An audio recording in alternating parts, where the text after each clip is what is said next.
जय हिंद, नमस्कार। वाह, समान एमएसपी केस 15,500 पर अदालत से पहले बड़ा संदेश जारी। पूरी जानकारी देखें। दूसरे में बात करेंगे एक्स ग्रुप पे 6200 केस पर अदालत का बड़ा फैसला, क्या ऑर्डर में आया है वो बात करेंगे। तीसरे में बात करेंगे पेंशनर्स नोशनल इंक्रीजमेंट का लाभ कैसे क्लेम करें, पूरी जानकारी के साथ बताएंगे। चौथे में बात करेंगे स्पर्श से पेंशन का मैसेज मिला, क्या करना है और कैसे चेक करना है उसके बारे में बात करेंगे। और अंत में बात करेंगे 8th सीपीसी में पे लेबल 1 से पे लेबल 10 तक का एक नया वेतन चार्ट जारी हुआ है। कितनी आपकी 7th सीपीसी से 8th सीपीसी में पर मंथ सैलरी में इंक्रीज होगा उसके बारे में बात करेंगे। तो पांचों पॉइंट्स इंपोर्टेंट होने वाले हैं। वीडियो में आगे बढ़ें उससे पहले आपसे मेरा अनुरोध रहेगा, चैनल में पहली बार विजिट कर रहे हैं या चैनल को अभी तक सब्सक्राइब नहीं किया तो सब्सक्राइब कर ले, साथ में बेल आइकॉन की घंटी जरूर दबाएं। तो चलो शुरू करते हैं। अब साथियों, जैसे आप स्क्रीन में देख पा रहे हैं कि equal MSP case Delhi high court में खारिज होने के बाद सुप्रीम कोर्ट में फाइल किया गया था, जो कि वॉइस ऑफ एक्सेसमेंट सोसाइटी के द्वारा फाइल किया गया था, जिसकी सुनवाई आज यानी कि 24 जनवरी 2025 को होने जा रही है। दोस्तों यहाँ पर आप देख पा रहे हैं, इसकी डेट हमें मिली है 24 जनवरी 2025 की। श्री वीर बहादुर सिंह जी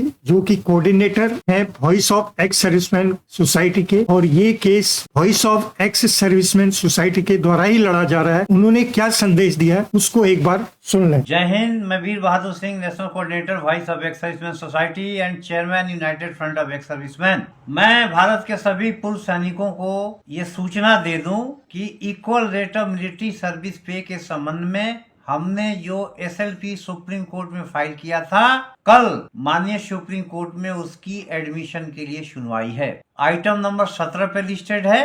धन्यवाद। जय हिंद, जय भारत। तो ये था दोस्तों संदेश में आपने सुना, उन्होंने कहा कि एसएलपी एक वर्ड वहां पर बताया गया। जिनको पता नहीं है, एसएलपी का मतलब है स्पेशल लीव पिटीशन। इसका मतलब हिंदी में हम करें तो विशेष अनुमति याचिका इसको कहा जाता है। यह निचली अदालत या न्यायाधिकरण के फैसलों या आदेश के खिलाफ अपील करने के लिए भारत के सर्वोच्च न्यायालय में दायर एक याचिका है। सर्वोच्च न्यायालय उन मामलों में अपील करने की विशेष अनुमति देता है जहाँ कानून का बड़ा सवाल हो या घोर अन्याय हो। तो आज इस पर फैसला होगा कि यह केस आगे विचाराधीन किया जाएगा या नहीं किया जाएगा। तो ये एसएलपी का मामला है दोस्तों। तो इस पर आज शाम तक इस पर रिपोर्ट आ जाएगी, क्या इस केस का फाइनल रहा, तो आप तक जरूर इसको शेयर कर दिया जाएगा दोस्तों। अगले में बात करते हैं, ये भी पूर्व सैनिकों के हित के लिए यानी कि जो एक्स ग्रुप पे के लिए लड़ाई लड़ रहे हैं उनके बारे में इसमें जानकारी दी जाएगी, जो कि 22 जनवरी 2025 को इसकी सुनवाई थी। ये भी सुप्रीम कोर्ट में केस चल रहा है दोस्तों। तो इसका एक ऑर्डर आ चुका है, उस ऑर्डर में क्या कहा है वो समझ लेते हैं। तो यहाँ पर आप देख पा रहे हैं कि ये सुप्रीम कोर्ट का ये ऑर्डर है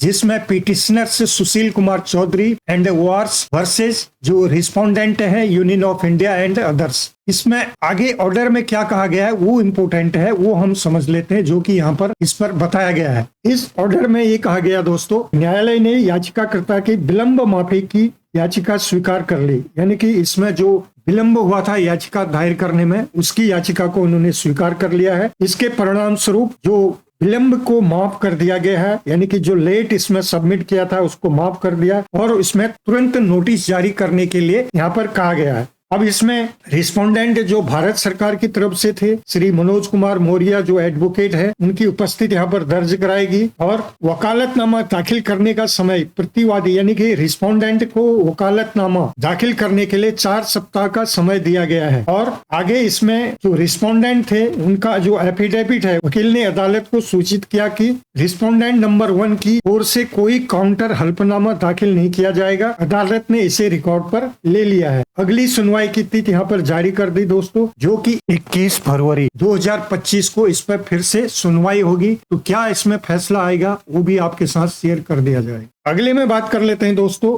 पेंशनर्स के लिए एक अच्छी न्यूज आ रही है, जो कि नोशनल इंक्रीजमेंट के बारे में बताया गया है। ये लेटर जारी हुआ है 14 जनवरी 2025 को, जो कि office of the controller and auditor general of India के द्वारा ये जारी किया गया है। यहाँ पर आप ये पत्र देख पा रहे हैं। इसके अंदर यही बताया गया है कि grant of notional increment on 1 July and 1 January to the employ who retired from central government on 13 June और 31 December December for the purpose of calculating their pensionary benefits regarding. इसके बारे में यहाँ पर बताया गया दोस्तों, जो भी इसमें अप्लीकेबल है वो इस लेटर के आधार पर आप अपना क्लेम डाल सकते हैं। इसके अलावा भी इसमें ये लेटर आप देख पा रहे हैं, 23 दिसंबर 2024 को, जो कि डिपार्टमेंट ऑफ मिलिट्री अफेयर्स के द्वारा तीनों चीफ्स को ये दिया गया है। और उसके अलावा एक लेटर ये 21 जनवरी 2025 का अभी हाल ही का है, जो कि ईस्टर्न रेलवे के द्वारा भी इस पर ये जारी कर दिया गया है। तो जो भी पेंशनर्स इस दायरे में आते हैं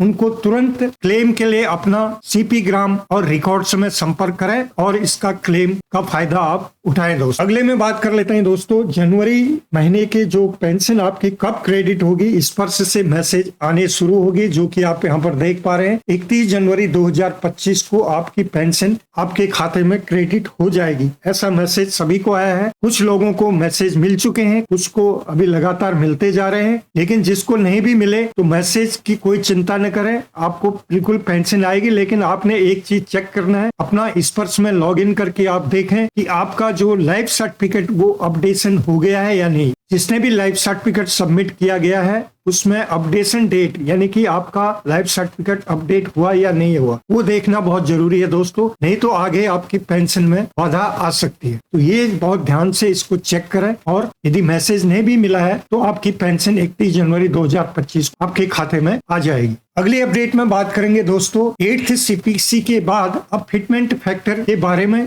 काफी सोशल मीडिया में बहस चली हुई है कि क्या फिटमेंट फैक्टर रहेगा। लेकिन यदि हम माने एक्सपेक्टेड सैलरी जो हाइक पे लेवल 1 से पे लेवल 10 तक फिटमेंट फैक्टर 2.86 के साथ आपकी सैलरी क्या होगी वो नीचे हम टेबल में समझ लेते हैं दोस्तों। यदि फिटमेंट फैक्टर जो कि केंद्रीय संगठनों की इसमें मांग है और 2.86 कम से कम दिया जाए, यदि ये सरकार के द्वारा जो 8th पे कमीशन का जब गठन हो जाता है तो उसके द्वारा जो इसमें रिकमेंडेशन यदि 2.86 का हो जाता है तो आपकी सैलरी लेवल 1 से लेवल 10 तक इस प्रकार बनेगी। 7th CPC में आपकी पे जो थी तरफ आप देखें बेसिक पे ये है आपकी, और यदि एक्सपेक्टेड जो DA 63% माना जा रहा है जो कि जनवरी 2026 में होगा, तो यदि हम DA का कैलकुलेशन करें तो इतना आपका DA उस टाइम बनेगा। इस कॉलम में आप देख सकते हैं टोटल आपकी सैलरी कितनी बनी DA और बेसिक मिला के इस कॉलम में देखने को आपको मिलेगी। और यदि 2.86